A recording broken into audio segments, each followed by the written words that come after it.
Welcome everybody to the final lecture in the NYIT 2020 lecture series. My name is Adegboyega Adefope. I'm adjunct professor in the School of Architecture and Design. As usual, I'd like to thank all our colleagues in the Lecture and Events Committee, Pablo Lorenzo Arroya, my apologies, Pablo, Tom Verbes, my apologies, Tom, Farzana Gandhi, and Susan, who isn't here, but is a key contributor and person to make all of this possible. And of course, not forgetting our Dean, Maria Perbellini, for her ongoing support. Today, we'd like to, of course, Nader is also part of that team, but today his role is different. He's going to be giving the lecture. And we'd like to introduce our dear colleague, Nader VOSSOUGHIAN. Many of you, of course, know him as a professor in the New York Institute of Technology. However, his cap, as I discovered, is one of many. And I'm sure every day he puts on a new cap, and he's a philosopher, writer, historian, Fulbright scholar, curator, and architectural critic, but to name a few roles. Nader did not want me to talk about his biography, but I just have to mention, of course, that he's studied at Berkeley, Swarthmore, at Albert Ludwigs Universität in Freiburg, and Humboldt University in Berlin, where he received a master's in German studies. And then he culminated all of that with a master's and doctorate in architecture in Columbia University. And of course, his most difficult task, which he achieves very well, is being a cool guy. So, so in this afternoon's talk, Nadia is going to continue his investigations into architecture and politics. And I think, I don't want to say what he's going to talk about, but from what I gather, he's going to focus on the apparently benign and widely accepted rules of standardization in design and construction and their consequences in society and culture. Nader wrote a paper which investigates Neufert's international architectural standards, which is widely used today, and specifically the collaboration between Ernst Neufert and Alvar Aalto in developing these standards. The paper discusses the underlying motivations for Neufert, a German, and Aalto, a Finn, in pre-World War II Europe, and how these standards came into being. The paper presents some evidence as to the understandings. I don't want to give anything away. I don't want to, I'll let Nader tell you the story, but there are some consequences of this investigation and these standardizations that were not foreseen, I would argue, but maybe were foreseen. But it's very interesting and definitely was enlightening to me. And it offers a different way of looking at architecture and our star architects and their works, and makes us question how we look at things from the point of view of history and the present. So at that point, I'd like to introduce Nader to give us our talk this afternoon. Thanks a lot, Nader. Please go ahead. Okay. Do you see my screen? Yes, we do. Okay, great. Thank you, everyone. Thank you so much for the kind introduction, Boyega. As I mentioned before to my colleagues, I've given many lectures in my lifetime, but I feel incredibly nervous. And I think as my colleague, dear colleague Pablo pointed out, it partly has to do with the fact that I'm speaking to an in-house crowd. That means that, you know, my colleagues in particular know all my weaknesses.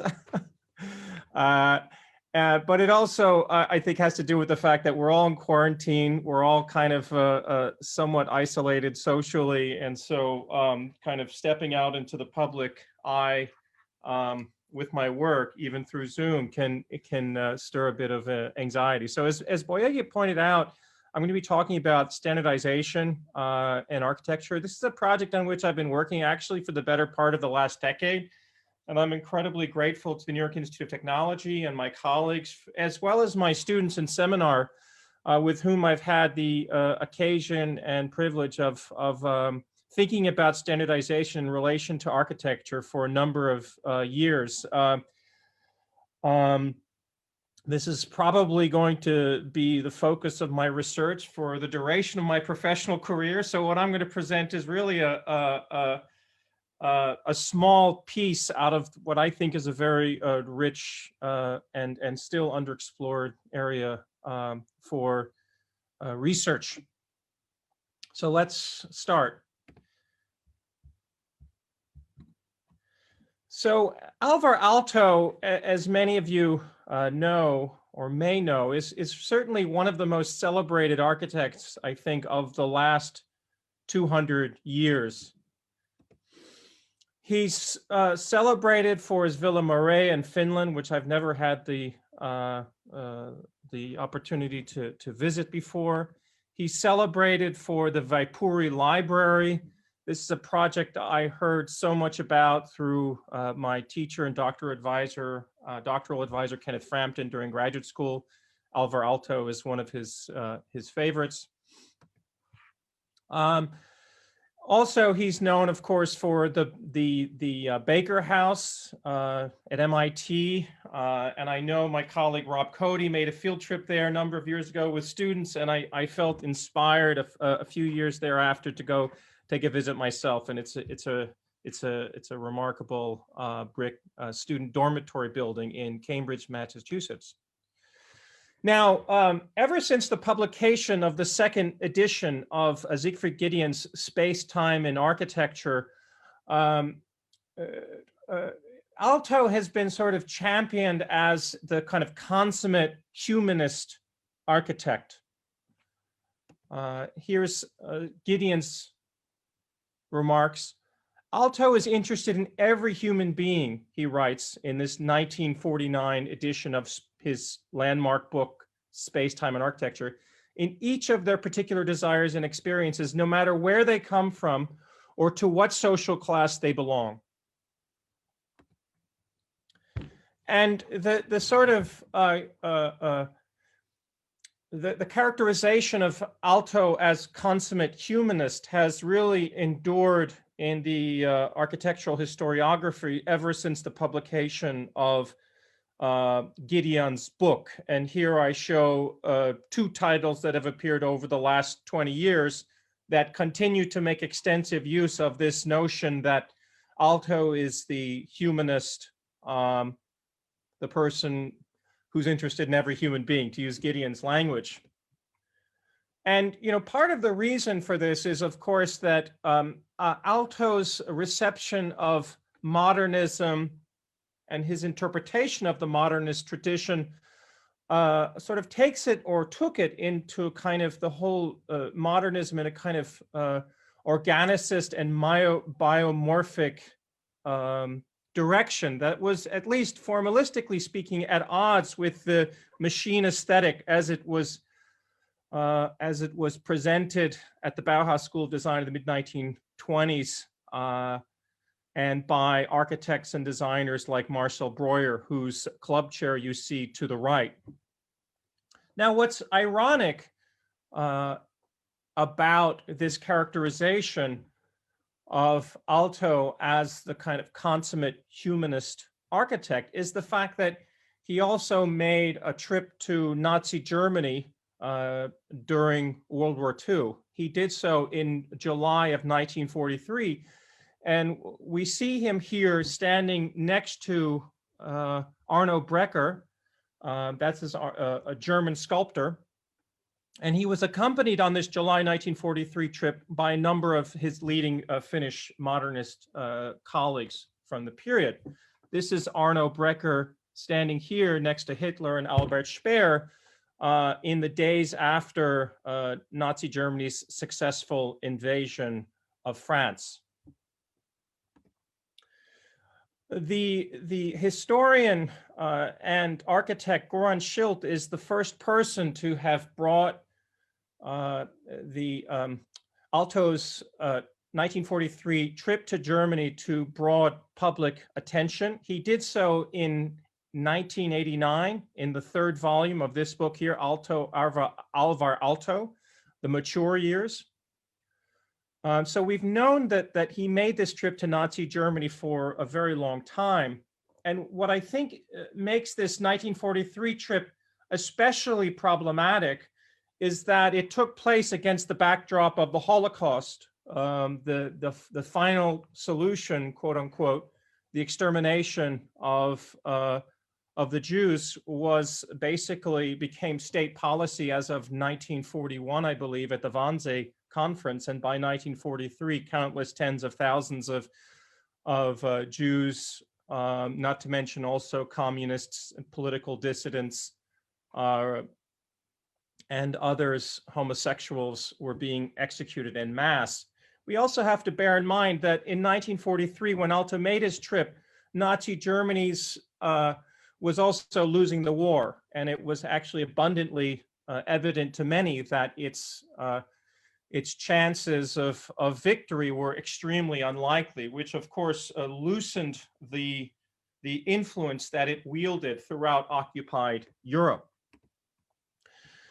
Now, what was the nature of Aalto's collaboration with the Nazis? And this is one of the major questions that I want us to explore here. And part of the reason I want us to explore this question is so that we can think about another related issue, which I think I want to bring up for discussion, is why have architects and scholars failed to grapple seriously with this chapter from Aalto's career? And why is it important to do so today? Now, as I've already said, it's been a matter of public record that Aalto traveled to Nazi Germany for a better part of 30 years, and yet very little serious scholarship has been done to investigate this story. Now, to provide a broad historical context to what I'm going to be talking about, it deserves remembering that Finland and Germany were co-belligerents during World War II. What that means in practice is that they were not technically aligned, but they did share a common enemy, namely the Soviet Union. Many of you probably know that Finland shares a border with the Soviet Union, and it was effectively a colony of Tsarist Russia beginning in the second decade of the 19th century. Now, in 1939, and again beginning in 1941 until 1944, Finland was engaged in two major military conflicts with the Soviets. The first was called the Winter War, and the second was known as the Continuation War. And during that latter conflict, the Continuation War, the Finns worked alongside the Nazis fighting the Soviets. And given that they were co-belligerents and were not technically aligned, there were a strange set of coincidences that took place, including the fact that there were instances of Finnish Jews fighting alongside Nazis against the Soviets during the war. Finland was one of the few countries that refused to surrender its Jews to the Nazis. Having said that, they did still work alongside one another. Now, Hitler himself made a trip to Finland in 1942. He did so on the occasion of the birthday of Carl Gustav Mannerheim, a very famous Finnish general who subsequently became a leading political official. And part of the reason he did so was to strengthen political ties with Finland. Germany hoped to be able to invade the Soviet Union from the north, as well as from the east, as part of an operation known as Operation Barbarossa. So it was very important that they gained the strategic cooperation of the Finns to achieve this feat. It also deserves noting that the Germans were in desperate need of raw materials during the course of World War II. They needed minerals, but they also needed timber products. There was a huge shortage in timber throughout the Nazi Reich during the better part of World War II. And as some of you may know, Finland was and still is a leading exporter of timber. Now, Alvar Aalto was well positioned to serve as a kind of intermediary figure between the the Finns and the Germans during World War II. And this is for many reasons. First of all, he spoke German. Second of all, he was himself an anti-communist. He aligned himself with the whites against the Reds during the Finnish Civil War at the end of World War I. He was internationally well connected. Here you see him in a photograph lighting a cigarette in 1933 with the Austrian sociologist Otto Neurath to the rear. This is Laszlo Moholy-Nagy, the celebrated Hungarian artist. Alvar Aalto was, of course, a member of the International Congress of Modern Architecture, which was the mouthpiece, essentially, of the modern movement during the late 1920s and into the 30s, and even into the post-war period. And what that means in practice is that he was extremely well versed in new experiments in prefabricated building systems. Just before the outbreak of World War I, he taught for a short period at the Massachusetts Institute of Technology. And during his tenure at the Massachusetts Institute of Technology, he gained familiarity, for example, with this very important book by Alfred Farewell Bemis. Bemis was actually a business person by trade, but the third volume of his book, The Evolving House, is arguably the most influential book on standardization written during the course of the 20th century. It was extremely decisive. Why? Because the main thesis of this book was that to standardize the building industry, we shouldn't standardize entire buildings, but rather building components. And his theory was that we should use modular systems to coordinate and regularize the prefabrication of building components in the United States. And his preferred module was a module measuring 4 inches, and it was inspired by his studies of the timber balloon frame housing industry in the United States. Now, Aalto also was very good friends with this figure here. This is Ernst Neufert, who was a German architect and builder and also a theorist of standardization. Neufert belonged to the first class, or one of the first classes that entered the Bauhaus School of Design. This was in 1919. He worked for 4 years full-time in the office of Walter Gropius, and he was actually the project architect on the Dessau Bauhaus School of Design. He also wrote what is arguably the most influential architectural standards handbook of the 20th century. It's still in wide use today. It's known as Architect's Data, or in German, Bauentwurfslehre. And if you study architecture outside of the United States, in a country that recognizes the metric system, so that means most of them, this is one of the first sort of books that will be sort of thrown into your hands when you enter studio. So it's still a very influential book. Now, between 1938 and 1945, Ernst Neufert worked directly under Albert Speer. Albert Speer was Hitler's main architect, and he also assumed extraordinary political and military powers as the war progressed, particularly after 1942 with the death of Hitler's chief engineer and sort of infrastructure manager, Fritz Tutt. So Neufert actually managed his own department. It's known as the Neufert Department, or Abteilung Neufert, within the general construction division of Albert Speer's construction office. And during the course of World War II, he also assumed control of the Construction Standards Committee within the German Institute for Standardization. So he had special expertise in systems of standardization. And one of his important mandates during this period was to figure out ways of coordinating the construction standards all across Europe. And so this is just an illustration of his studies concerning the dimensioning of brick sizes, of prefabricated brick sizes in various nations around Europe and indeed the entire world. Now, Neufert met Aalto in 1933, in October 1933, and this is the first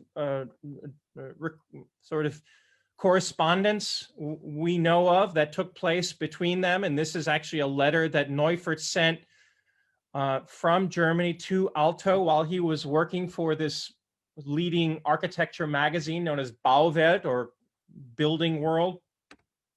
And when he wrote this letter, he had just returned back from visiting this very famous sanatorium, which you can visit still today, by Aalto. It was completed in 1932.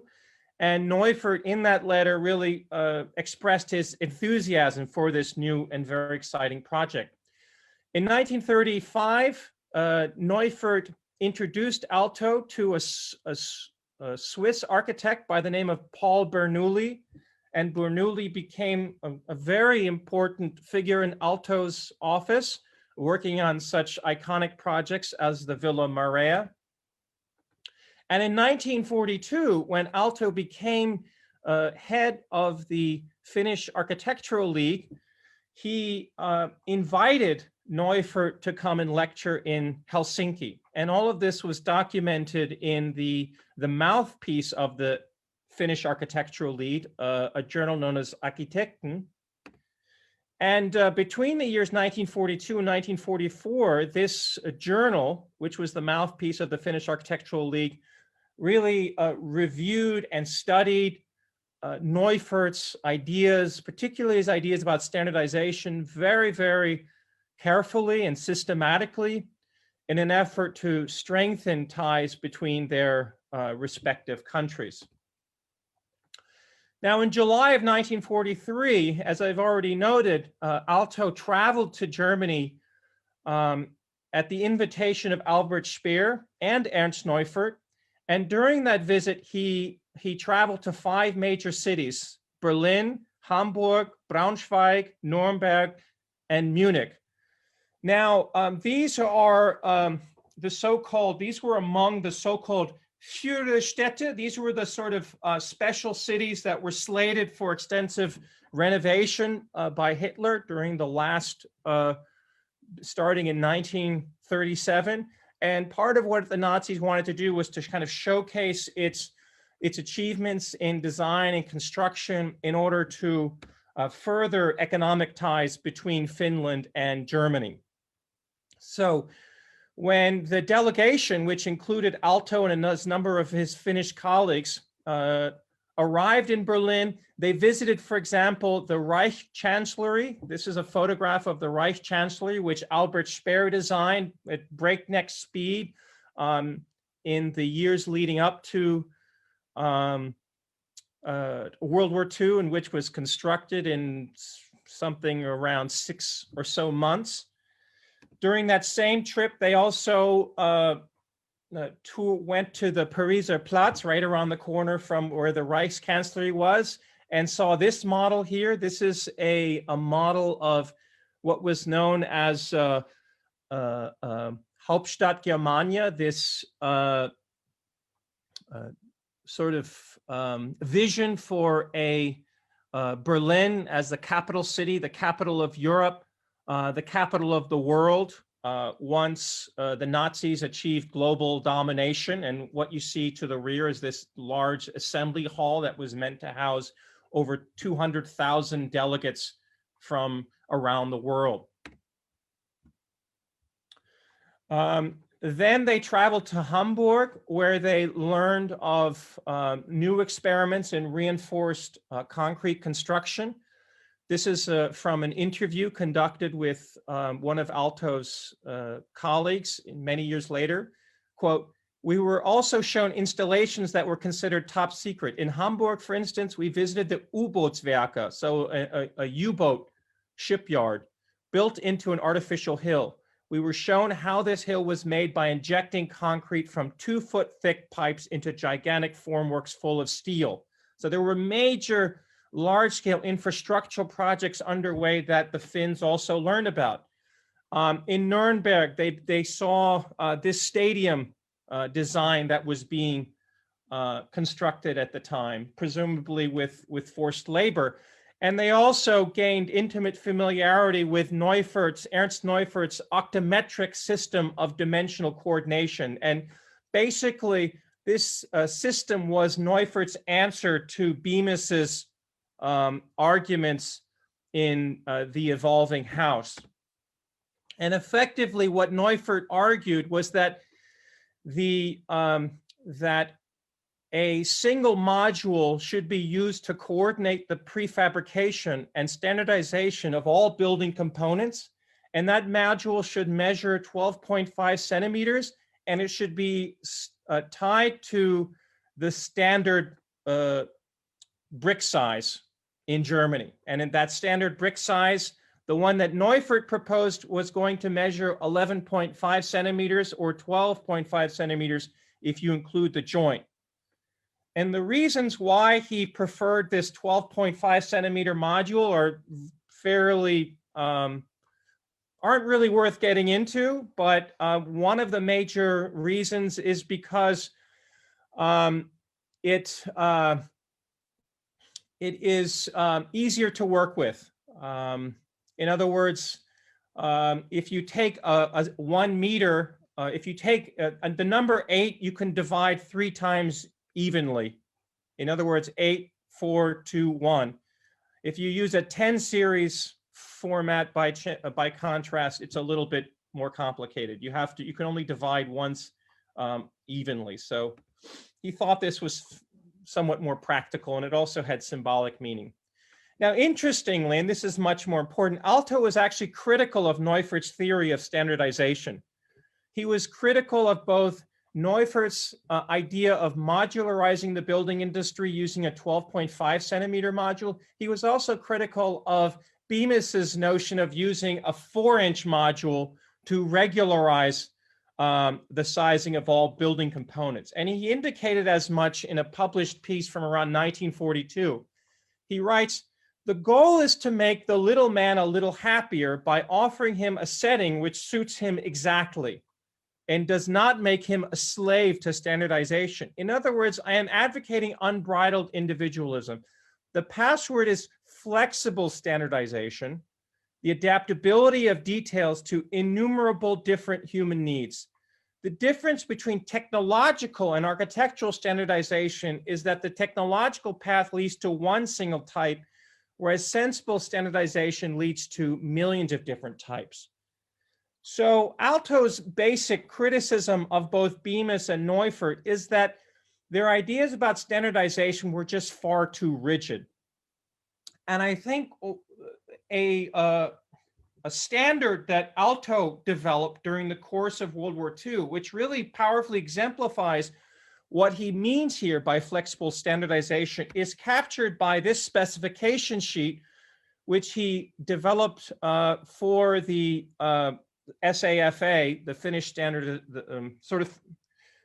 for or under the auspices of SAFA, the Finnish Architectural League, during the war. This is known as the flexible stair. And Neufert actually describes the flexible stair quite admirably.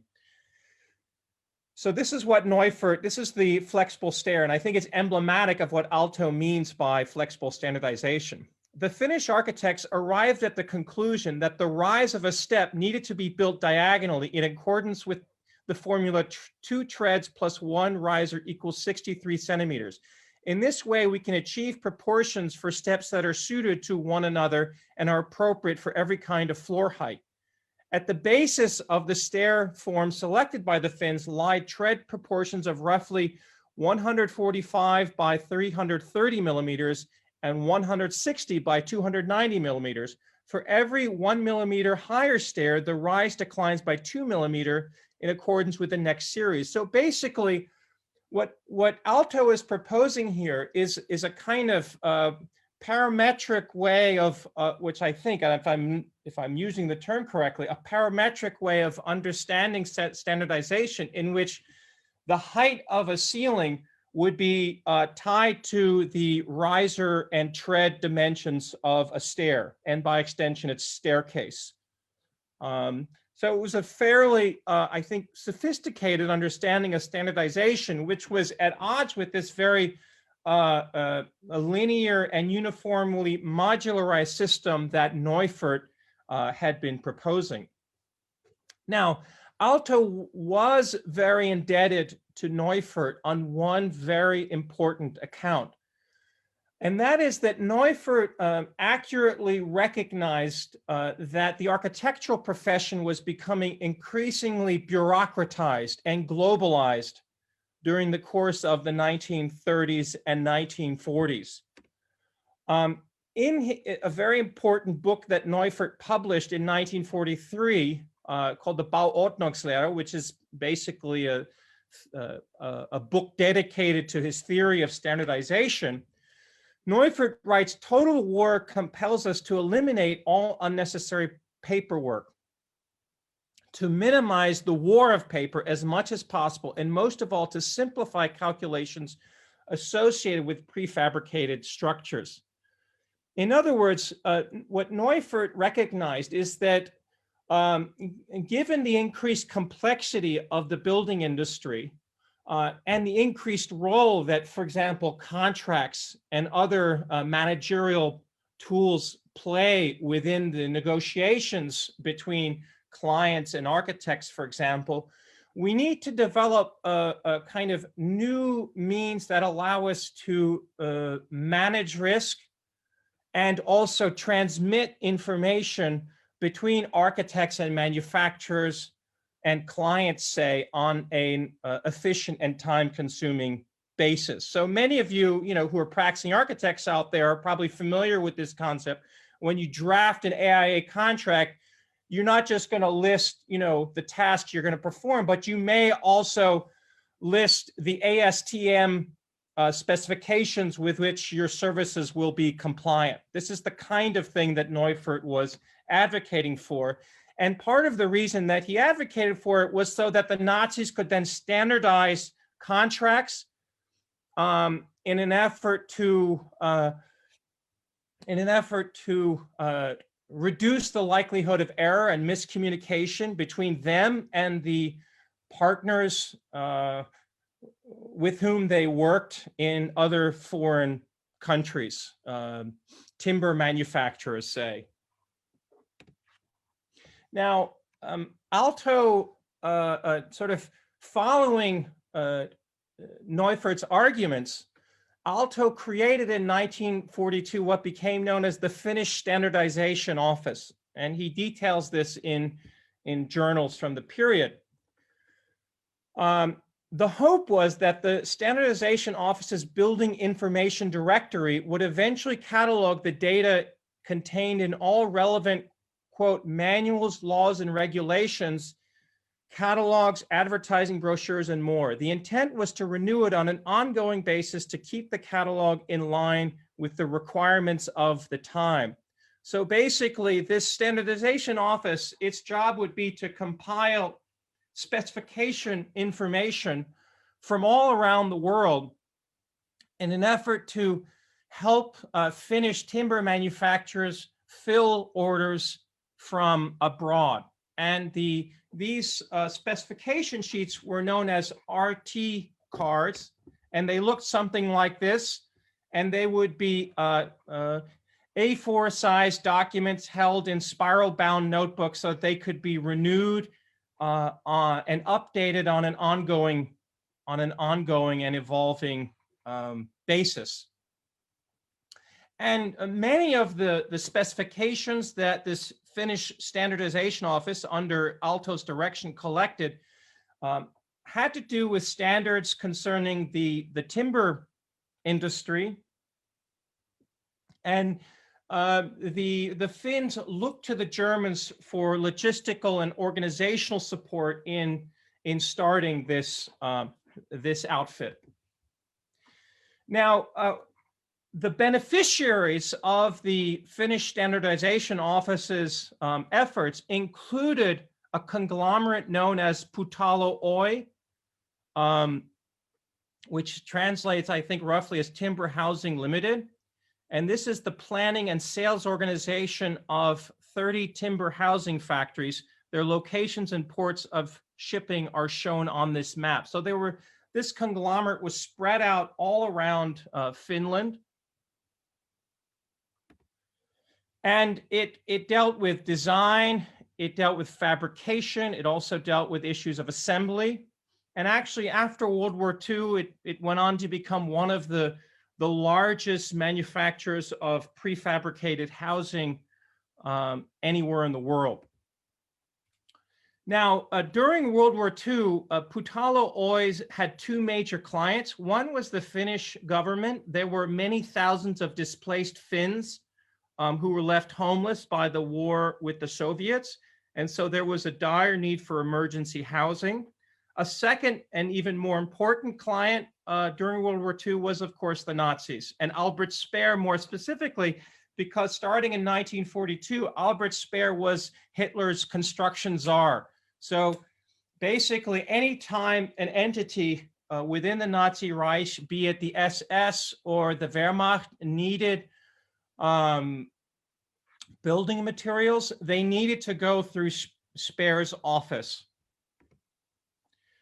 And Putalo Oy, as this advertisement from 1944 illustrates, sold, for example, Wohnhäuser, Mannschaftsbaracken, Lagerbaracken, Pferdestelle, Garagen, Sperrholzzelte. Now, what are these different types of structures? This is a Mannschaftsbaracke, a photograph of a Mannschaftsbaracke. It's also known as the RAD barrack. This was the most common barrack type constructed in Nazi Germany.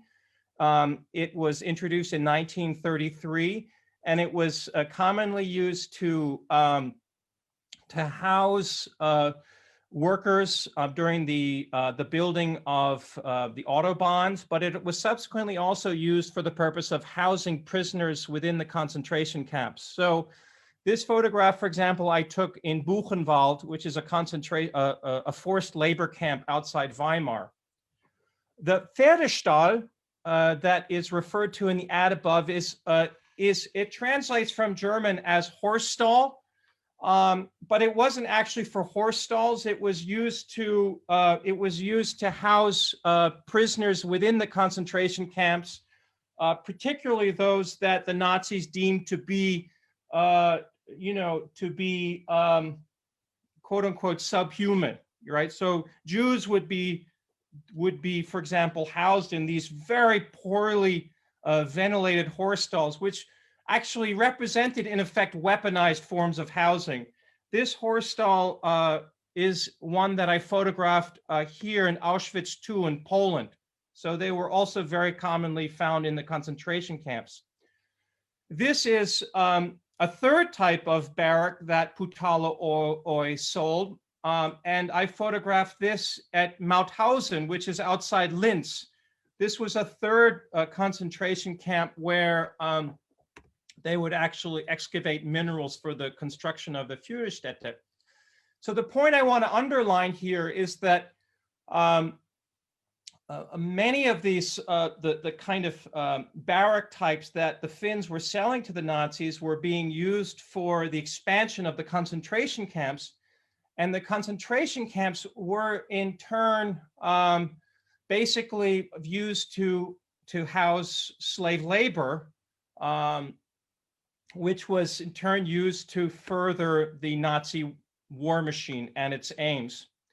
Now, when the Finnish Standardization Office filled these orders for the Nazis, they would rely on specification sheets such as the one you see here to the left, or this one here to the right. This is called a Typenblatt. It's a type specification sheet referring to the horse stall type that I mentioned before.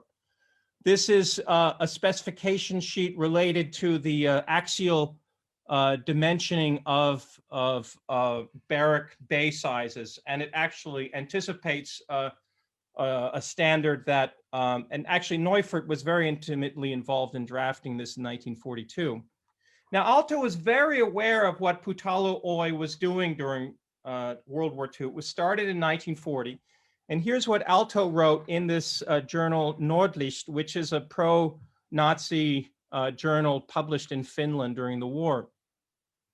The majority of such factories began their work with primitive machinery and were expanded and improved upon in the second half of 1940. At the start of the winter, the country presided over 20 specialized factories that produced roughly 1,500 dwellings each. The production focused on two areas: rapidly assembled barracks for emergency assistance and fully furnished prefabricated modern dwellings. So the broader point, I think, to be emphasized here is that the Finnish Standardization Office, which Aalto helped establish, was instrumental in normalizing economic ties between the Finns and the Germans during the course of World War II. What's more, of course, Aalto, even if indirectly, I think was involved in furthering the Nazis' imperial aims, as well as its goal of achieving global domination and racial hegemony. Now, what are my concluding thoughts? There are two concluding thoughts that I want to end with, and hopefully this can help stir some discussion. One is really inspired by the question, how have architects and scholars, or why have architects and scholars failed to grapple with this fraught chapter in Aalto's life and career? And why is it important that we do so today? And this is a question that I've often asked myself for a long time. I'm not an Aalto specialist. I can't really claim expertise in my career, but it has often, I've often wondered why historians haven't inquired or didn't inquire earlier into this episode. Let's not forget that Schilt made it sort of public knowledge that Aalto traveled to Nazi Germany in 1989, so over 30 years ago. I think, and this is a provisional hypothesis, our inability to deal with Aalto's collaboration with the Nazis reveals a very sad truth about the history of the architectural profession. You know, I think that my own education in architecture is a product of this reality. You know, it took, you know, Michelle Obama, who's not an architectural historian, to teach me that slaves built the White House. And of course, many of you probably heard her announce this in 2016. And if you're like me, maybe you were surprised by it. I certainly was, despite having a PhD in this field. And so I think that the historians, we historians have really failed to deal with the systemic injustices that exist within the architectural profession. And just to cite one instance of how this is very plainly evident, last night I reached for a copy of this book, American Architecture, a History, a Standardwerk, like a very important book on this subject.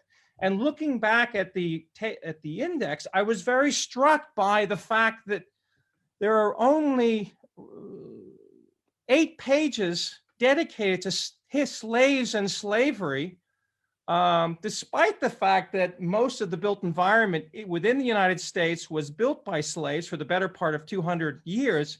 Meanwhile, when you look at an office like Skidmore, Owings and Merrill, I mean, they receive far greater attention. And I think, to me, this really speaks volumes about how architecture and architectural history really hasn't come to grips with these issues of social justice, which I think are of profound importance today. And this brings me to my second point. We need to better sensitize ourselves to the institutions, ideologies, and habits of thought that perpetuate injustice. I think if only to, I think, adequately address in our own small way the profound social, racial turmoil that so much of the world is facing today. So I think that, you know, I'm hopeful that, you know, by doing this kind of sober reassessment of the history of modernism, that we can make a more favorable step in the direction of trying to raise awareness and sensitivity to some of the crucial problems that architecture continues to face. That's it. Thank you, Nader. Thank you. That was wonderful. I'm just going to hand over to Hyun-Tae, who's going to give the response, and introducing Professor Hyun-Tae Young. Hi. I think like we invited a lot of students, so I think the lecture will give us like great opportunity to talk about like, you know, architecture, history, but at the same time, you know, social issues as well. So I will make like my comments short, and then we invite questions from colleagues and students. I really enjoyed it. It's an amazing lecture. I read also like Nader published this article in the one of best architecture historians journals, so Journal of Architecture, Society of Architecture Historians. So you can read in detail. You know, like there are much more details. There are much more like issues to think about. I read it again last night. I think it's still like really such a powerful piece because, you know, I had no idea about like Aalto's involvement in Nazis during the Second World War. At the same time, I was thinking about like, you know, as an Americanist, I was thinking about like the similarities and differences between United States and Germany. For example, like, you know, Architecture Graphic Standard by Charles Ramsey was 1932. And then Ernst Neufert was 1938. Then like, you know, Time Saver was like 40s. So they were like these books coming, but America was doing those things. And then America already had like very prefabrication research was very like ongoing 1930s. You know, Albert Bemis was one of them, but already like a Pierce Foundation 1930s in New York, or like in the, I think like a Duke, no, Purdue University has also Housing Research Center. The issue was more like 1930s. It's more like a kind of byproduct of a Great Depression. So like Henry Ford, for example, mentioned the one time, the Great Depression was not a problem of overproduction. It was a problem of underconsumption. So they wanted to escape Great Depression, you know, promoting consumption. But cars was kind of limited, so they want to turn housing as a product. Housing become commodity. That was like very, very like, you know, prevalent thing in 1930s.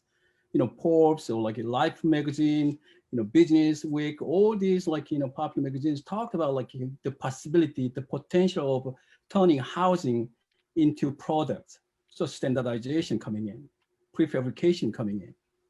And then somehow like when he went to Germany, somehow like probably you know much more about this, he played an entirely different role.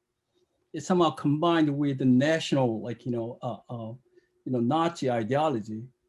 And in that sense, I don't know like how much influence also, you know, Aalto, not directly through, not through Neufert, but somehow like Albert Bemis when he was in United States.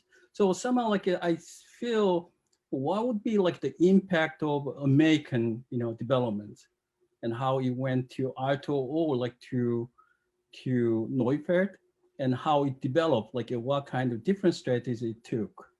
And then another one is like there are issues. We can talk about like architecture, one thing, standardization, very historical. It's probably, you know, standardization can be much broader. Like we know, like, you know, Frank Gilbreth and Lillian Gilbreth, and then all like, you know, Taylor and then Henry Ford, like Taylorism, Fordism. It's much more inclusive, like, you know, modernization process and politics. So all different things. Well, yeah, thanks very much for that question. One of the biggest problems that the construction industry has always faced when it relies on slave labor, forced labor, is the concerns about sabotage. And so many of Neufert's ideas were, and the octametric system of dimensional coordination, it was part of the reason it was ratified was so that construction foremen could more readily identify mistakes in construction and assure a higher level of quality on the job site. And I think that the American case is very analogous in that one of the principal functions of modular systems is that they help designers assure a level of quality that's otherwise difficult to attain, in part because it makes the inspection process easier. And I would venture to guess, although without any kind of historical justification here, that we still need to do work on the relationship between the history of slavery in America and, for example, the rise of balloon frame construction in the United States in the 19th century. And I would venture to guess that balloon frame construction, which of course, reduced the barriers, well, made it easier for builders to rely on unskilled labor, was also partly tied to the history and use and exploitation of slavery in ways that we haven't yet quite been able to understand or articulate. And I'm not a specialist in this subject, so I can't, but I would venture to guess that there is some connection here. Does that make sense? Yeah. Also, I'm curious, when you talked about the importance of, facing the history as it evolved, what happened really. But it's personal, but you probably face a lot of Aalto, worshippers or people who love Aalto in architecture communities, right? How they responded to this your article from your experience? Well, I shared it with one person, and I'm not going to name names, but the astounding thing is that they weren't surprised. What do you mean? They knew? What? No, they didn't know. They just weren't surprised somehow. Well, I just would like to thank you, Nader, for your incredible research. I think it's shed so much light into so many relationships, both in terms of architecture, construction, and the history in the 20th century. I think perhaps your last question, I mean, we have all loved work of architecture. I, being someone who's been to Finland at least 3 times to look at the work of Alvar Aalto and to go through his amazing details of work and his buildings, I understand totally. And I think we are, in a way, I just want to bring another dimension here that might be interesting in this perspective. I mean, today we live in this Me Too phenomena as well. So we have a lot of acts that are not moral, committed by incredible artists, interviewers, personalities. And right now, the media just chooses to shut up their work, take them out of the circulation. But I think you're right that we need to have to deal with this in some way. So in a way, the omitting of slavery in American construction history is one aspect. But I mean, even people who committed immoral acts for women, and it's not so different in a way. It's a question of morality right now, and question of figuring out how to deal with the aesthetic phenomena, their contribution to the art versus their personal convictions.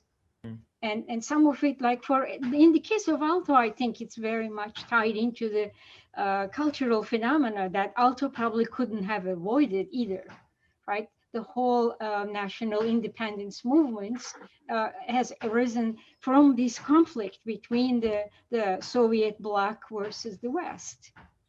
No, so I mean, his position is very embedded in that history in that way.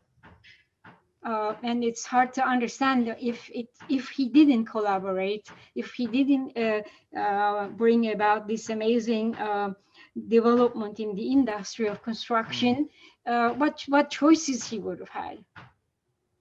Thank you again. It was brilliant. Thank you. No, I think that's a great point. I mean, it's a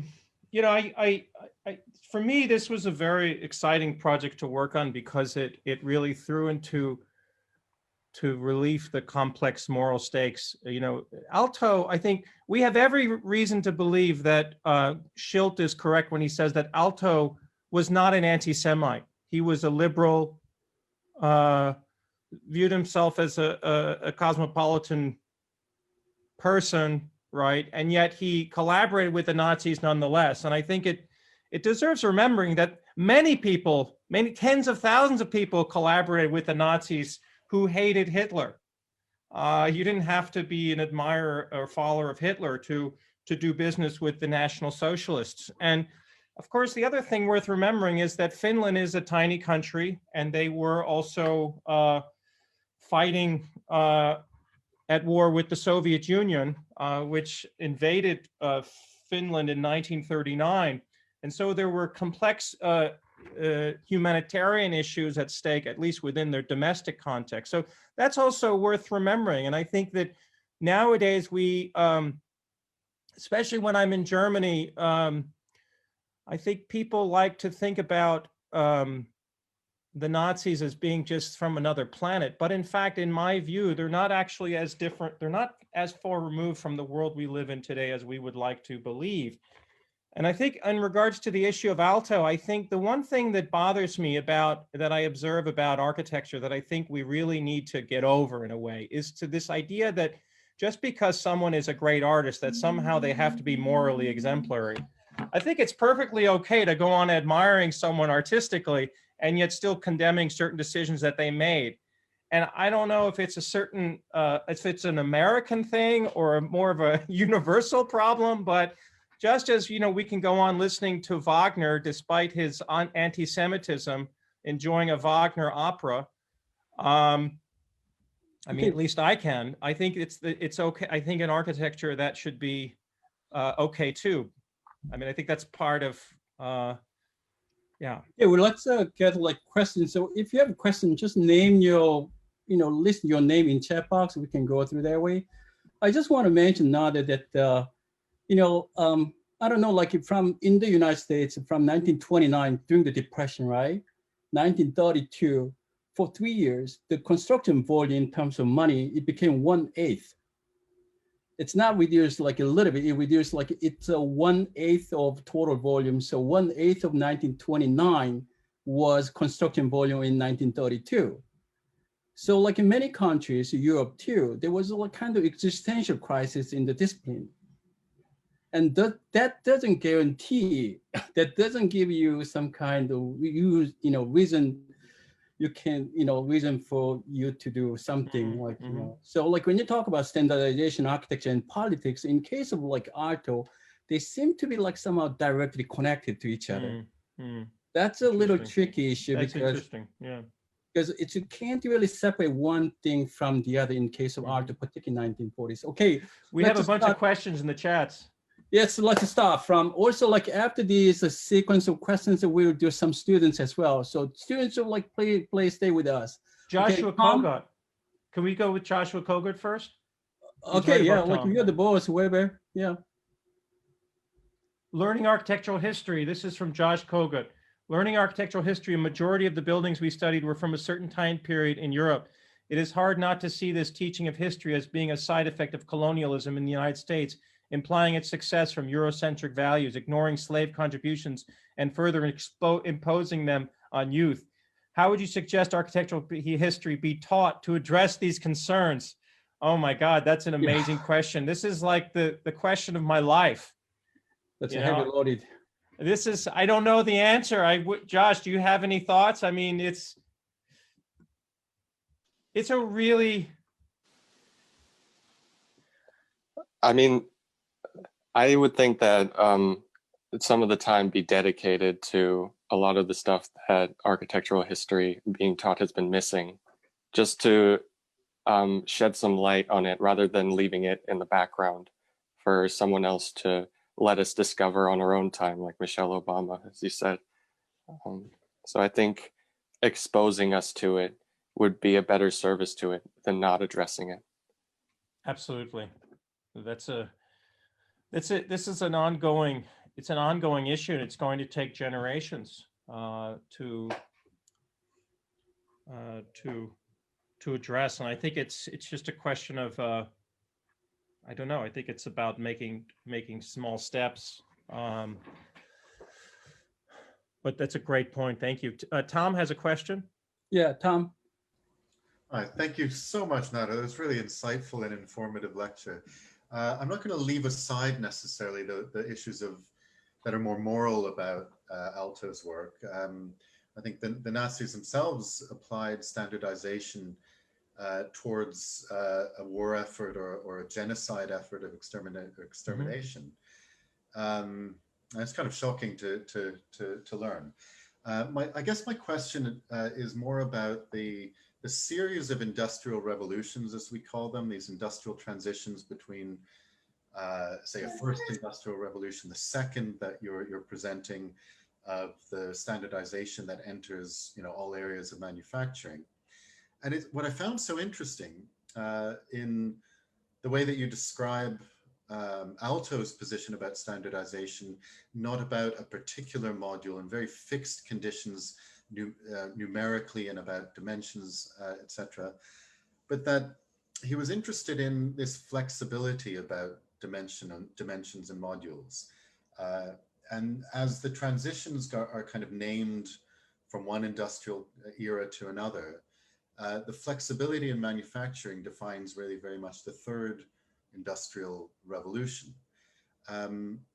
And what we're sort of somewhere in a third and a fourth. And there's often an unevenness. We don't leave the second industrial revolution at a defined boundary in time and start the third. And I think it's so interesting the way you present Aalto. Do you consider him perhaps the first architect to deal explicitly with customization and flexible manufacturing, the way that we would talk about it today in terms of customization and democratization of design systems and the potential for increased variation and differentiation? The way that you present it, it seems like you do, but I'll ask it more as a question. Is Aalto really the first architect to genuinely embed customization into his methodologies to do with dimensions and modules? You mean like industrialized customization? Yeah. Kind of. I mean, I haven't studied this question closely, but it's the first time I've come across it. And I think, it's interesting, there's another piece of context that's worth bringing up here. And I partly bring this up because you're a Canadian national originally. And I think there are really strong parallels between Canada and Finland. Canada or Finland is an export-oriented economy. And it was a subject of colonial rule from the Soviet end for a long time, from the Swedish end. When I was studying that journal that Aalto published in the Finnish journal, in the 1940s, I was struck by the fact that it was published in Swedish still. And actually, Finland has, because of this colonial history, Finland has been like a hodgepodge of different systems of measurement throughout its history. And I think flexible standardization also needs to be looked at in that light. They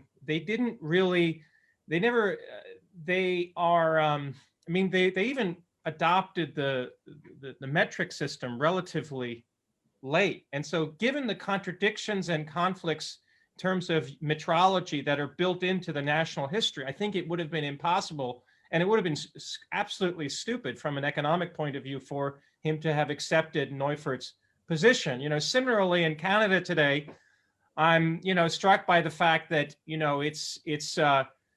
could be in Montreal designing an exhibition in metric and then order, and then when you place your order for timber products, they're going to be in US customary units, but still come from another Canadian fabricator. And that has to do with just being in the size of the economy, its relative proximity to an economic giant. In Europe's case, it was Germany. Here, it's the United States. And those questions still exist. And I think that, there are certain countries that have a very unique relationship to standardization. It has to do with being a relatively small size and actually sharing a border with a country with a much, much larger economy. Now that we have a lot of questions, we're going to Okay. move fast. Okay, next Yep. one is Boyega. Yeah, Nader, we had a brief discussion about this, and I know you're trying to be very neutral, and I'll try to allow you to be neutral. But I mean, you talked about whether that you mentioned that Aalto was a liberal, and that the idea is that you can still admire somebody for their creative work and suspend disbelief about their morality. I ask you, really, is it possible if Aalto really cared about the little man, as in his quote, would you actually believe that his architecture would be the same? I mean, my question, what I'm trying to say is, if are we allowed as a profession or architects to say, or artists or creators to say, okay, forget the issues on the table out there. Let's just create good work, beautiful, aesthetic, appealing work to a certain sector. Now, let's face it, this stuff appeals to a certain sector. It's not universal. So if we're talking about saying we are really liberal, we really address the needs of all men and women, of course, and all genders, would the architecture really be what it is? I mean, this is a real architectural question. I know you're saying you're not an Aalto expert, but I'm suggesting that I wouldn't be so quick to suggest that if this person, whoever he is, not just Aalto, really cared like he claims to be. And the issue is also the fact that he's kind of proposed as this humanitarian.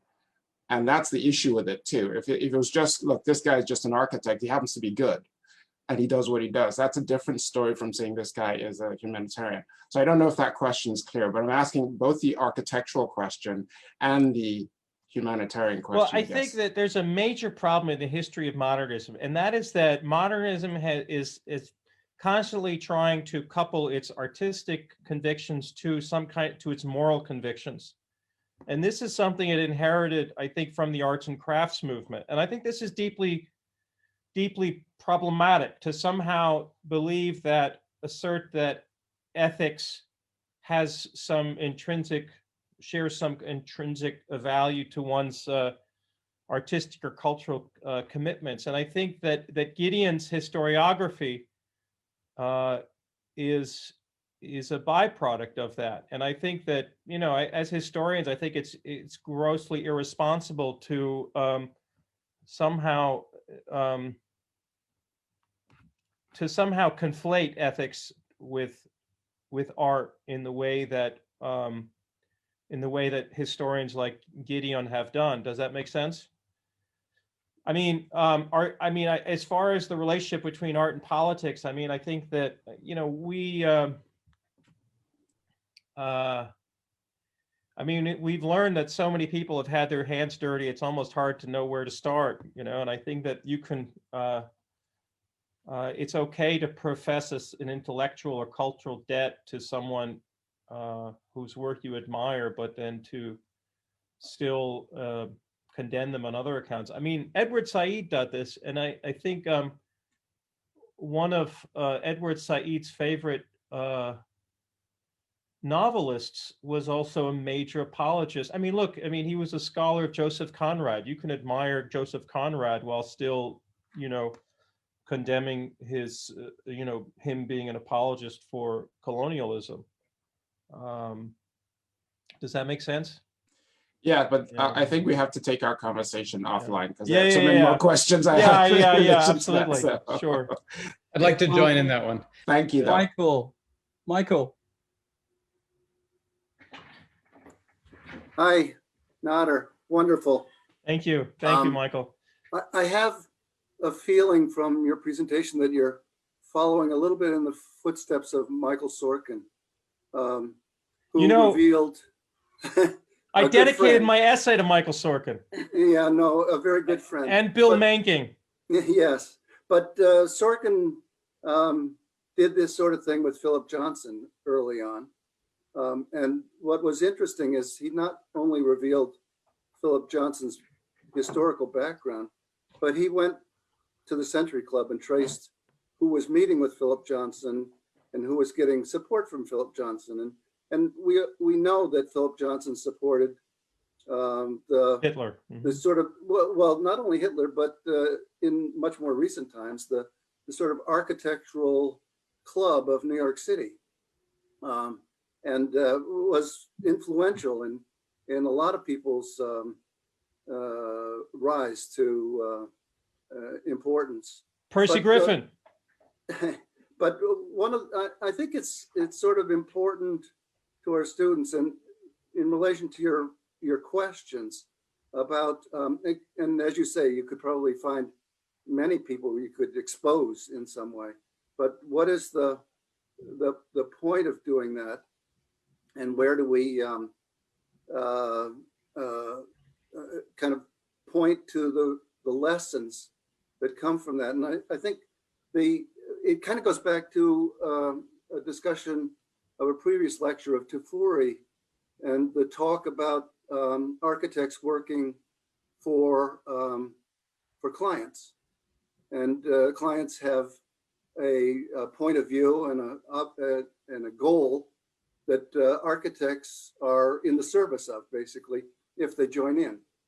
So a big question, and I think it's for architects and students, is the possibility that you could decline a project because of its point of view or its direction. And I sort of see as another part of your questions and answers at the end is that architects and students becoming architects have to think about their fact that they're working in relationship to certain ideologies, and you have to make choices. That wasn't a question. Sorry. Not have any response, or can you move on to next? No, I mean, that's exactly the question. I mean, that's the issue. I think Robert wants to say something in relation to that. Next, Carlos. No, Rob, did you want to say something in relation to what Michael said? Yeah, go ahead, Cody? Rob. Go ahead. Yeah. Rob, you're frozen.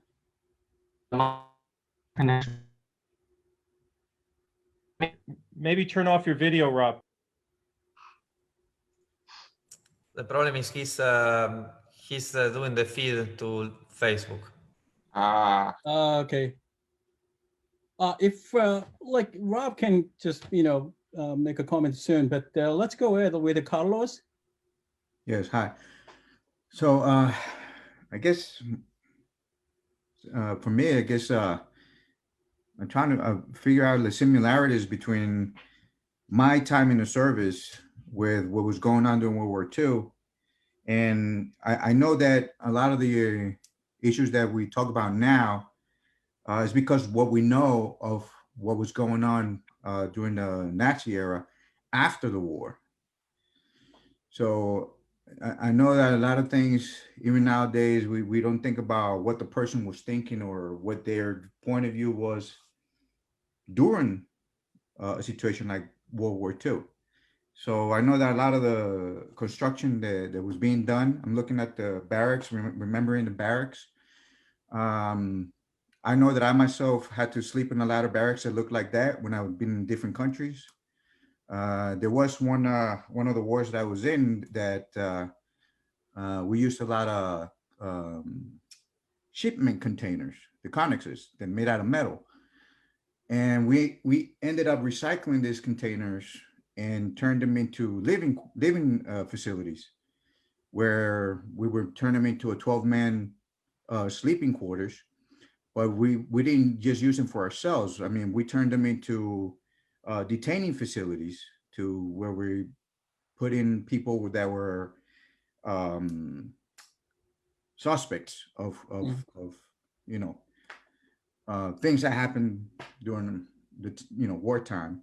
But then at the end, we ended up recycling this connexes containers again and auctioned them off to the local people. And because they saw us living in them, it was easier for them to just grab this container, put it anywhere they wanted, and live in them.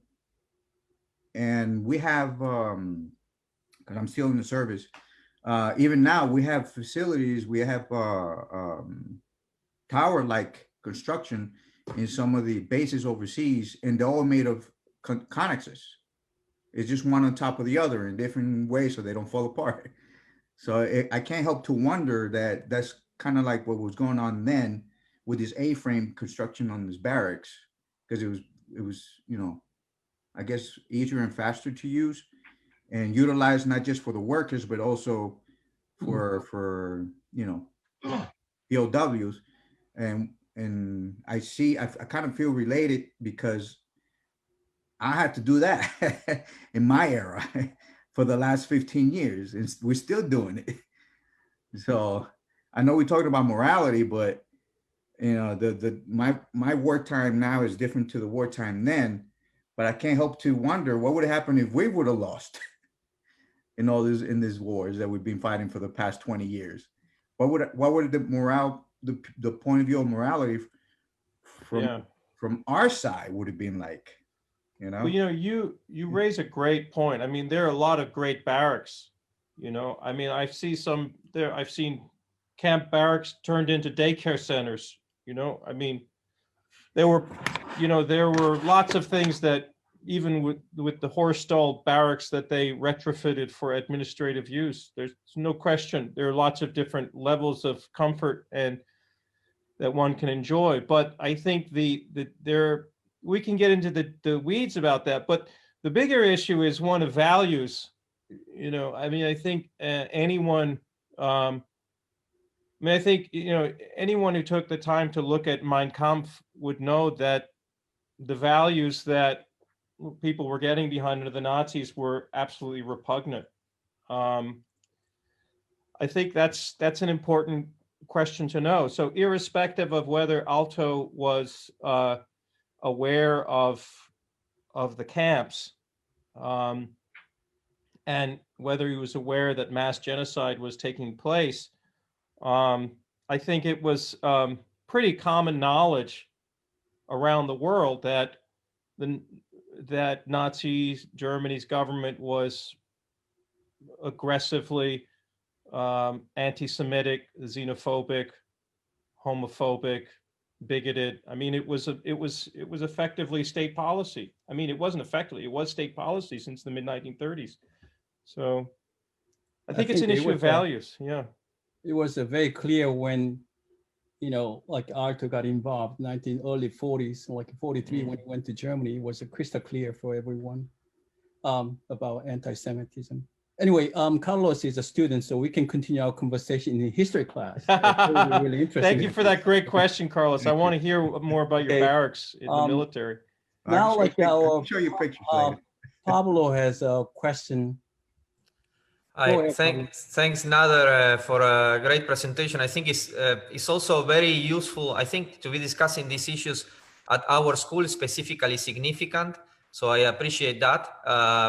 But I have like maybe perhaps one or two points. One, you made a point about design as measurement. And I think that one of the interesting issues about the politics of architecture when you're an architect is how far the design goes. And design is a problematic word, but let's take design for a moment. And I would argue that the moment that you're measuring something, you're doing architecture, right? So there is a politics at the level of the system of measurement and at the system of the representation. At least I'm interested in, and I'm working that out in computational systems. And the question is, if there is a politics implicit in the 4 inches, in 1 inch, in 10 centimeters, in 1 meter, right? The metric system was already a global system of representation that in a way homogenized the world, right? We have to be aware that the modular, or for instance, what you mentioned about Alvar Aalto, is a resistance to the homogenization of systems of representation. And we see it, I think we see that very clearly today with social media or with computational systems or informational systems.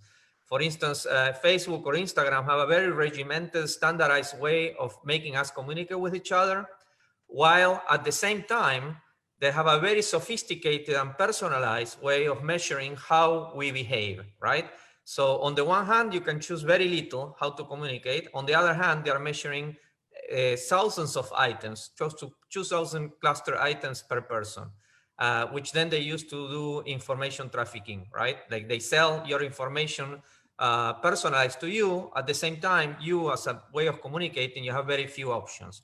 So I wonder, in terms of systems that are pre-made, there is a politics of structuring a certain type of world, right? Of projecting a certain type of world. And in that sense, there are aesthetic values, ideological values, political values that I think that we need to be aware of. In that sense, I don't like Wagner in a way, right? Because there is a certain aesthetic value that I think is identified by what you are disclosing in a way, right? So I would argue that there is some dimension that I think we're not aware of when we are doing architecture, is that we are measuring the world in a certain way, and that implies a political system of reference. And if we are not aware of that, then we fall into a trap of ideology, which is that we are extending a certain construction that is not meant to us, but we are replicating a system of behavior, a system of universalization, a system that constructs an ideal type of world, right? It's the question of idealization. So in that sense, you know, today we have a bit of information at the minimum level, or in quantum computation, we're going to deal with qubits, right? And I would argue that there are ideologies, that there are aesthetic values, there are questions to deconstruct. And ideally, I would argue that we had to go back to certain antique ways of doing architecture, which is that each architect would measure the world in a different way. I think that the act of measurement is already depicting a certain type of architecture. So I'm not sure if you would agree with that. If you think that there are implicit Yeah, I agree. in the systems. Look, I think that Neufert's system of dimensional coordination, and by extension Bemis's, were all conceived in an era when, in a pre-industrial era of construction, when basically things were driven by manual laborers.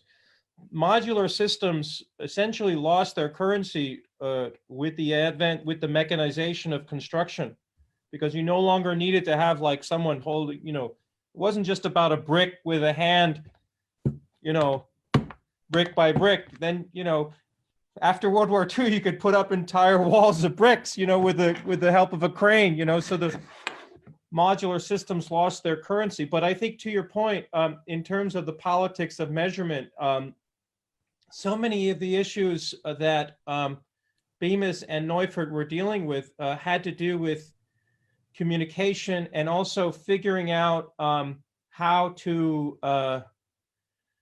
descale the construction process in order to save money. I mean, I think capitalism is also at stake, and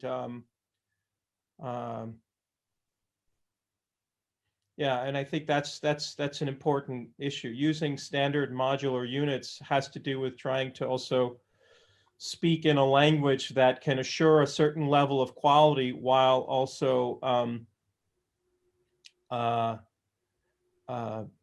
you know, while also making it possible for someone who may not study architectural drawings or look at architectural drawings to still build something. We have a couple more questions now. Like before inviting Simon, I don't know, like whether Rob Cody is ready. Is Rob here? If not, let's, Simon, would you like ask your questions? Well, I mean, I had a couple of questions. One was just whether you've looked at Margareta Schutte-Leotsky in reference to these guys, because obviously there's sort of a similar urge coming from a very different ideology. And Schutte-Leotsky was in prison. So Schutte-Leotsky's left-wing Austrian-born architect of the Frankfurt Kitchen, and she was also a card-carrying communist who spent World War II in prison. Yeah. You know, there were, you know, she's featured in Neufert's book. In other words, she's in Neufert's standards book, despite the fact that she spent all of World War II in prison. I mean, they had, I mean, there are important points of intersection, but they couldn't have been farther apart from one another in terms of their political and social commitments. Yeah, well, I mean, I guess that's exactly what I think is potentially interesting. That, you know, when we assume sort of a conflation between the politics and the practice, which I guess is particularly difficult with Aalto, because because his own work shows very little sign of this urge for standardization. I mean, it may be buried in there, but it's certainly not present on the surface. I mean, he was one of the most sophisticated theorists of standardization. I mean, I think he was very much for standardization. It was just a very nuanced attitude toward it. I mean, I think that it is important to kind of, we have these kind of somewhat caricatured ideas about what standardization looks like, but actually, it's a lot more. It's not. It doesn't just have to assume that the image that you and I tend to think of it as being everything uniform, looking the same. I mean, standardization is more complicated than that. And I think Aalto was one of the early people to grasp that and try to bring that to bear on his work as an architect.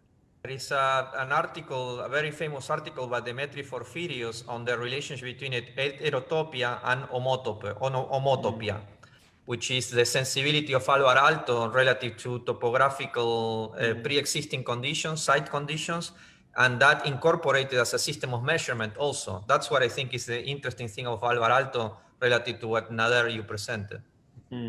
Interesting. Okay, next we have Min. Are you a student?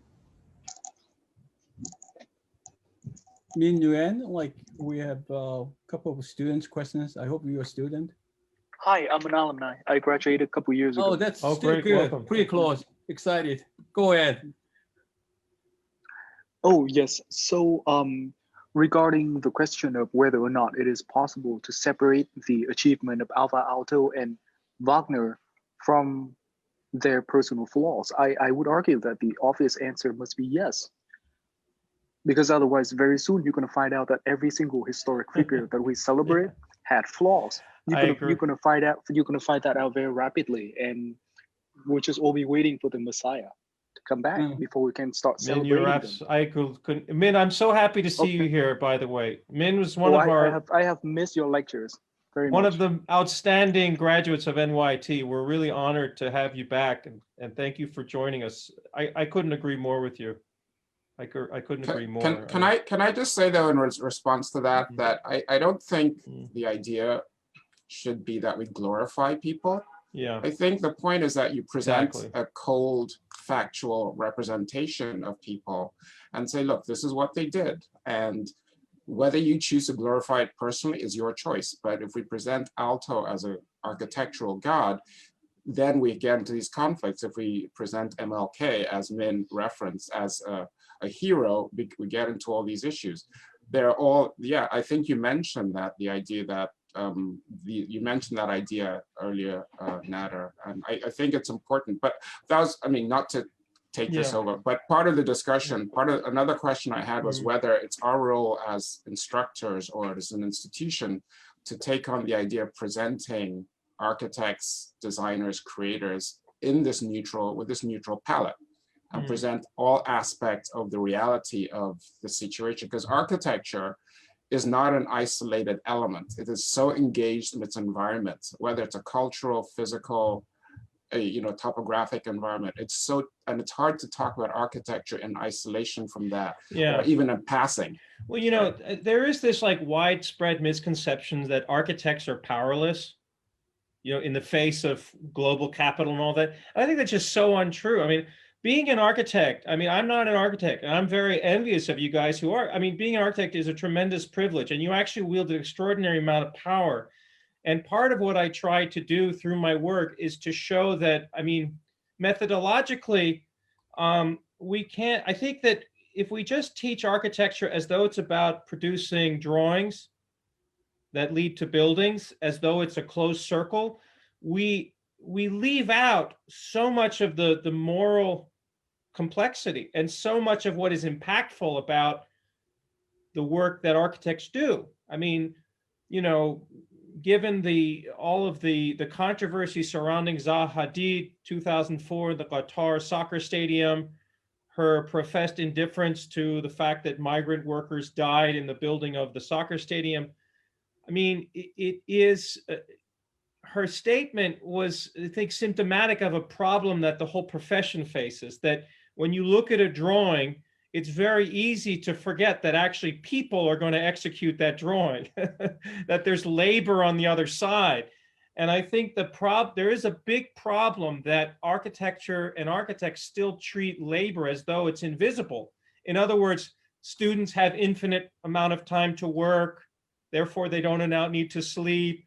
Job workers, just somehow, whether it's a robot or a person, it doesn't matter as long as it gets done. I think there's this problem of labor being invisible to the architect that needs to be addressed and dealt with in terms of how we teach what it is that architects do. And so my focus on standardization is partly an effort to get past just looking at this closed circuit of the design and the building, and to look at the more systemic kinds of things like specification sheets, which architects typically, we just typically yawn at and ignore, but there's a lot, they're very loaded documents.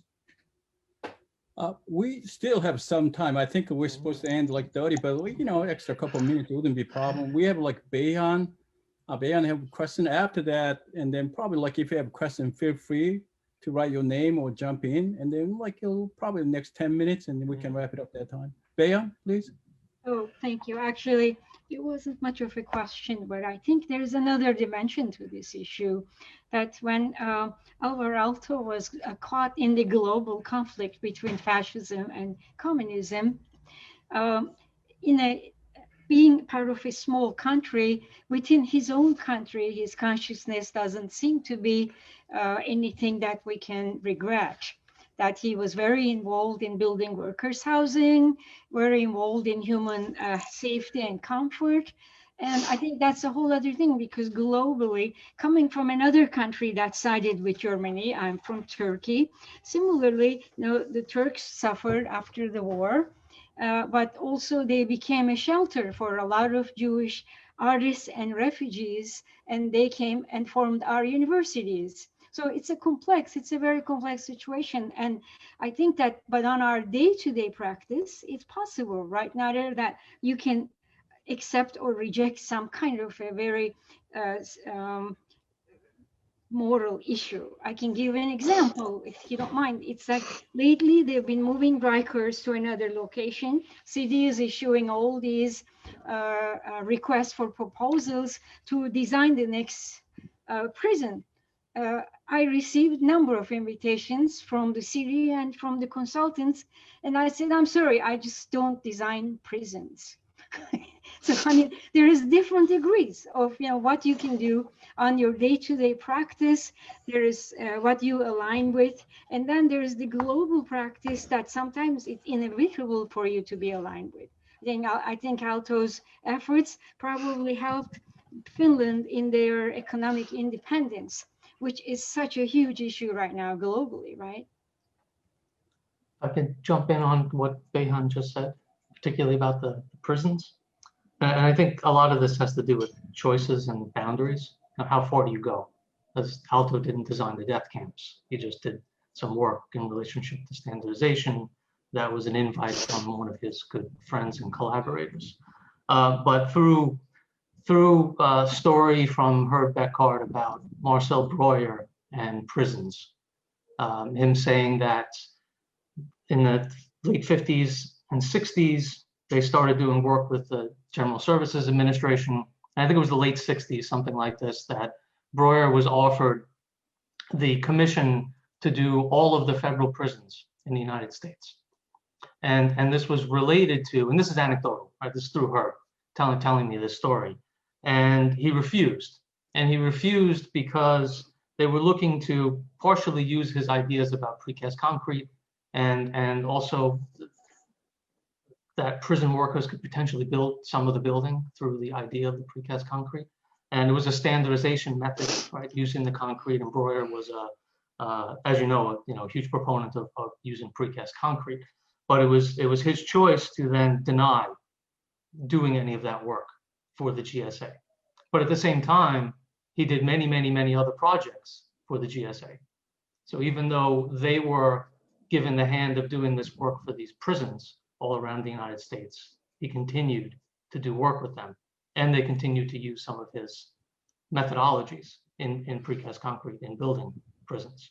So I think it's a little bit about you can't necessarily remove yourself, particularly if you're running an architectural office, all right, where Breuer's method of running an architectural office came through Aalto's method, right, and his invention of what an architectural office should be, right, and it also comes to some stories that Herb told me about that, right, about Breuer being the model figure for the architect's office, but Breuer taking the idea from the way in which Aalto made his office, right, and creating standardizations within the office that you used in repeated elements over and over again, but in different ways.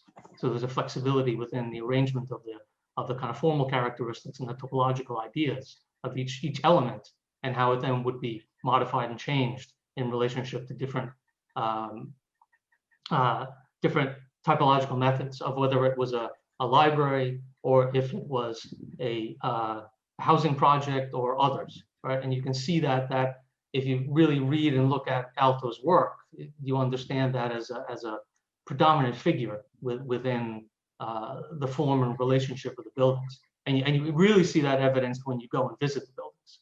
You see it a bit in the drawings and the photographs, right? But when you see the buildings, you understand that things are reworked and re-understood over and over again, right, in this flexible way, right? But they're also related particularly to a kind of harmonious relationship, not only with their environment, but with the building itself. All right, so and that the image that you showed of the stair, I think is emblemizes that, right? Him thinking about how can I use this thing, which is the problem of the architect, and create a standardization model around that, right? And that I think is something that we can learn from ever much more today, particularly with thinking about parametrics and different parameters and how we can fit those ideas, not as a standardized, simple, right, box that everything needs to fit in, but how do we manipulate that standard into new fabrications for the future? Giovanni, you have a comment here? I'd like to thank Nader for exposing us and our students to what is behind the story that are diffused and the kind of the biography of the architect and how they affect their production. I think that Josh's question was, what do we do then? This is one of the possible things we can do, talk about it. Be aware about it and be critical about what we did. And I also agree with the student who says if we start considering those kind of political choices or ideology, we will be a very limited number of reference that we will have in our hands as architects or creative people anyway. If we think about Terragno, if you think about Moretti, they went even to jail in their life. It's crucial to know this biography, I think, as architect. It's crucial to critically be able to define the posture, intellectual posture that these architects had and in some way through which they express their work. But it's also important to find some kind of distance and isolate values behind that. And isolate, especially in the case of Aalto, the high quality of his research, his constant experimentation in finding material, in using differently material, in remodeling the traditional material like the tiles outside and creating new ones. So with that dedication to a deep understanding of the experiential quality of the space, which is light, which is work. So the handle of the door is made out of leather instead of wood or steel. So all of these details are crucial to understand there is a strong focus on the humanistic side of the production. And we have to also remember the strong role and relevance that sustainability played in his buildings, passive system played in his building, especially in an environment like the one of Finland that was environmentally pretty difficult. So it's interesting to be able, as students and as people that are studying this production, to be able to understand how much of their ideology, of their historical and social and political background is in the work of these architects, but also what are the values that are going behind that background, and they are personal of the research and the interest of the architect. I never saw buildings so well done for the lower class of employees of industries like in Finland. and I travel along Europe, but it was really an attempt to guarantee to everyone the best quality of space, the best materials, doesn't matter what their social level was. And this is a good counterbalance to all the negative stuff that other negative things that perhaps he was involved or he supported or he didn't do anything for or against to. So I would like to use this moment to kind of share with you all and with the students the difficult job that we have as one as architect and as thinker, as creative people in kind of refiltering what the past has produced, but also how crucial and fundamental is that we are fully aware of that past, as that we are fully aware of what's going on in our present.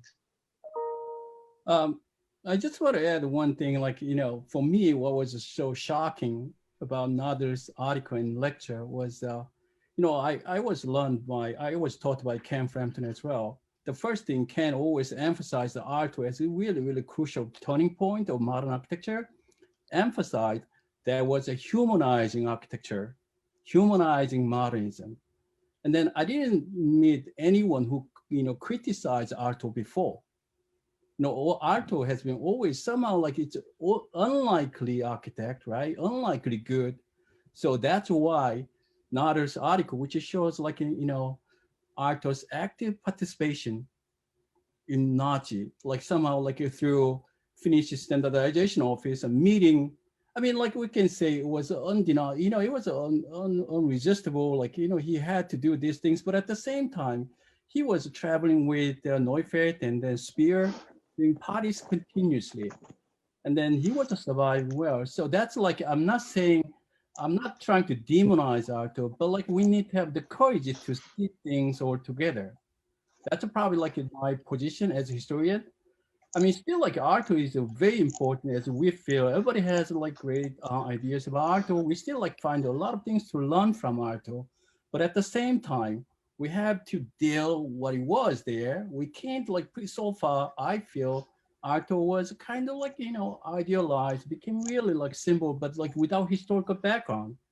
So I think as a historian, and probably not the same, we try to see what's there somehow like as a discipline itself. We, you know, it wasn't known 30 years ago, but until Nader, no one really talked about that. So that's kind of like a disciplinary problem, like architecture history theory. So that's a little shocking to me. And it's a time to wrap it up. I need to say one thing about that, HT, is that Aalto didn't have many meetings with the Nazis. And in fact, one of the meetings he treated as a complete joke. And there's some text about this that I should forward it over to you, Nader, about explaining the whole trip that he took there, and it was really, he made it into a big joke. And I actually criticize that. I think that was, I don't think it's very convincing, that argument. Yeah, I read the same but I think ultimately the question would be if, imagine this scenario, would it be possible if we can criticize the personal decisions of Alvar Aalto, but in his system of measurement, there is that criticism implicit, for instance, that there is a kind of humanist displacement or a different system of measurement that would address what we are criticizing. So in other words, if there would be a difference between his political decisions and the politics implicit in his system of measurement, that's what I think that as a historian you should be able to deconstruct, if whether there is implicit an ideology at the level of the system of measurement, or it's just the fact that he was meeting with Neufert and the Nazis was separated from that or not. And the question is, to me, it has to do with Fordism at the same time. You know, whether if you are separated from the labor, or if you think as an integral continuous system. So there are many issues I think that we can pay attention to and and deconstruct at the same time. Because I don't think it's the same. I don't think that if somebody is a good person or a bad person, if that transfers into the architecture or not, or if the architecture has implicit some kind of ideology that we need to disclose. Can I add something to that? I think one of the last things in Nader's paper was the present situation. Nader's reference at the end of his lecture was about what's going on right now. And I think actually that's the most important thing. Sure, Aalto was in a time the communication systems were different. Finland was in a certain situation, but we can all argue we're smarter. We're not actually, we're probably dumber, but the point is we have situations like that happening right now. And us as architects have a choice. Are we going to say, I'm going to take an Aalto position and I'm going to say, as long as my standardization system is doing good on a certain level, I'm not going to worry about the bad it's doing, which I don't think it's adequate. I don't think it's adequate at all. Yeah. We have to, our job now is to address this. I think that's what Giovanni was mentioning. We need to address this globally and take an attitude that says, let's learn from Aalto.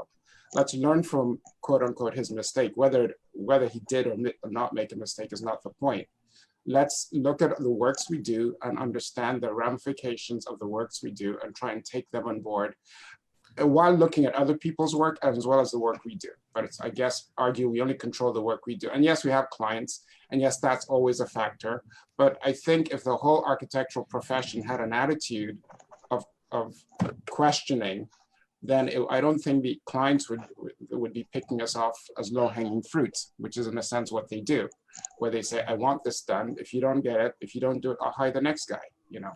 Well, but if you think about the modern movement, there were a lot of cases in which the architects made the clients change their mind, right? And I think that I am totally agreeing with you, Boyega, that I think that it is problematic and we need to deconstruct it, and I don't think it's the same.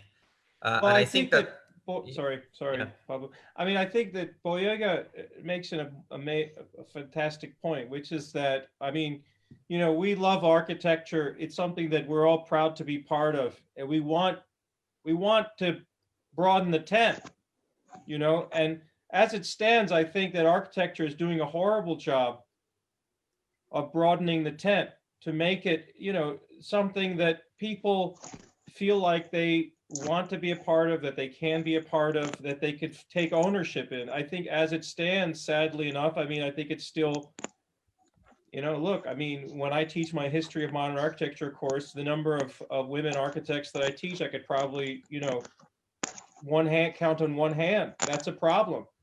Persons that are African Americans, I can't think of a single African American architect whom I teach in my history of modern architecture survey. That's very problematic. People don't see themselves as being part of this this history, and I think that this has to do with a deeper institutional problem of exclusion and discrimination that's endemic to the profession. And I think it's something that we all have a shared interest in wanting to address, if only to, you know, share something we love with, you know, with a broader community. Does that make sense? Yeah. It's a really time to wrap it up, but we have one more question. Jeffrey has a question. After Jeffrey's question, Nader, you can give a kind of final comment because it's almost 2 hours. So then, let's wrap it up, okay? Jeffrey. Yeah, hi. Can you hear me all right? Yeah, great. Okay, great. Yeah, I mean, I thank you so much, Nader. It's really interesting. And I think that as I got deeper into the sort of aspects of architecture and urban design around the issues of sustainability, for example, there has been just an increasingly increased focus on metrics and performance indicators. Yeah. So I'm wondering to what extent, you know, and that's around sustainability indicators, metrics, and sometimes they're not specific on how you get there. It's just you have to show that you have achieved them. And so I guess as these become more and more pervasive throughout our profession, and architects are grappling and confronting them, might there be lessons from the sort of research that you're doing on standardization from the 20th century, and of course standardization in the 21st century, but really around the kind of issues having to do with these sort of performance indicators that you're seeing increasingly. And, you know, just to kind of push back a little bit, I think it's great, you know, Pablo's remarks have been really interesting around the role of the designer. The question is, you know, what is the sort of political dimension of the standardization of these performance indicators regarding ecology, for example, and you know, how do you see that maybe playing out? Well, I mean, I think that's a great point. I mean, standardization is pervading our lives as never before, and I see it through my very small, you know, my little small world of academia. But it's and it goes by lots of different names. I mean, you know, it's quality control. You know, that's basically the same thing. It's about identify, as you note, Jeffrey. I mean, I think that with most standards and most systems of quality control, the whole goal is to maximize performance while minimizing cost. That's often you're looking for that intersection where maximum performance meets minimum cost. And I think as a goal, that's very problematic because it essentially it's very much still a market-driven approach that poses its own dangers from ecological point of view. You know, but don't you think twisting that in terms of quality control is now maximizing performance while reducing ecological footprint? And so, you know, that becomes another whole set of standards that, I mean, you know this literature much better than I do. I don't really know anything about you know, I really know almost nothing about contemporary standards, but if history is any indication, you also can't forget the important economic dimensions. There are also issues having to do with protecting markets, market share. You know, I think you know, you can't really separate, especially where standardization is concerned, you can't really separate environmental standards from the ecological priorities, the political priorities. Does that make sense? Yeah. And I think when you scrutinize them closely and you understand the fact that they're just basically, these standards are derived by actors, you know, people sitting around a table who bring investments and interests, that they're very complex priorities, and sometimes they're environmental and sometimes they're economic, and I think that they often go hand in hand. But again, I really don't know what I'm talking about. Because maybe Nader, this is the perfect moment to transition to next semester's lecture series, because we're going to touch exactly on the relationship, the problematic relationship between architecture and capitalism. Fordism being one of them, right? The separation of the ownership, if you want, of the contractor relative to the work of art or the work of architecture. That's one that you mentioned. The standardization of labor relative to value giving, or the system of validation, right? Like